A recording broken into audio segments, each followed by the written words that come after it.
Templates provide everything you need to deploy your solution. There could be others that might just serve as a starting point for your template. Either ways, you can study these templates to learn how to best author and structure your own templates. You could start by browsing to Azure Quick Start Templates Gallery to see what's available. In the gallery, you will find a number of popular and recent updated templates. These templates work with both Azure resources and other popular software packages. Let's go and look at the JSON file and specifically the Azure resource template description to understand what they actually mean. In this example, we'll look at how you can create a simple virtual machine. Now, talking about it, we have it right here. Deploy a simple Windows virtual machine. I'll click on it this time and look at the description of this particular template. Now it says that this template allows you to deploy a simple Windows virtual machine using few different options of Windows versions. This will deploy an A2 size VM. A template will have parameters and certain variables. As we spoke earlier in the parameters video, that parameters are certain values that can be input during the script execution. So when you call the script using PowerShell or using CLI, it will prompt you to type the admin username, admin password, DNS label prefix, etc. So these are parameters which will be changing every time during a VM creation, because you probably do not want the username to be same for every VM or DNS label prefix to be same for every virtual machine. Hence the author has marked these particular attributes as parameters. However, you can always hard code these parameters into the script. It is not recommended to have passwords or usernames or credentials of such matter should not be hard coded into the JSON template. If you want to look at the JSON, which is located in the following path, you can either copy this or go to the link directly, or either click on this button called as Browse on GitHub. Now if I right click and open a new tab, it will take me to a new web page, which is github.com, and this is where my template is stored. Remember that you can call the JSON template directly from this URL using this particular command, which is new-az resource group deployment in a resource group called whatever, and the template URI is as follows.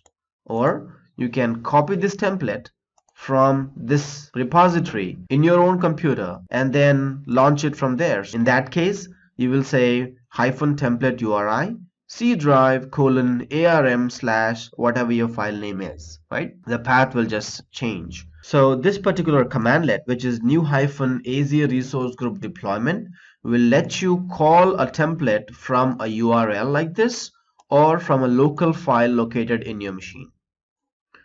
Going back to Azure Quick Start template for deploying a simple Windows virtual machine, you probably might want to look at what the documentation of this template says. What has the author written about it? In the case, you may directly go to readme.md, which has almost the same information, or go to azure deploy.json, which will give me concrete information about what JSON is and what are the parameters and variable passed when this JSON is called. Well, this is in HTML format, and then you can click on this raw button, which will show me in simple notepad format. I usually have a habit to open this JSON in Notepad++ because that gives a better formatting. So just in case during editing, if there are any errors, then it just shows on that line number. I will launch Notepad++ on my computer and copy this JSON into it.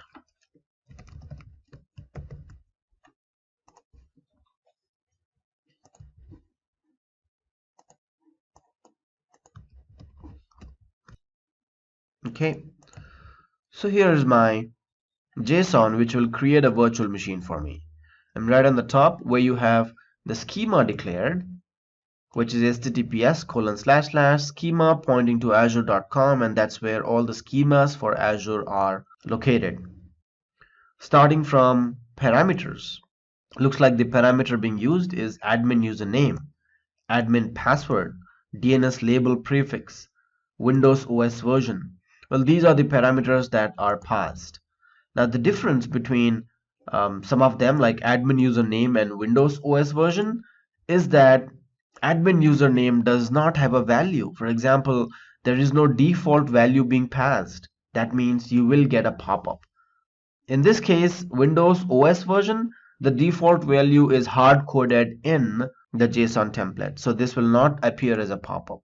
That means when I call this particular template, I will get a pop-up to type the admin username and the password and the DNS label prefix, because the default value for these attributes is not specified inside this template.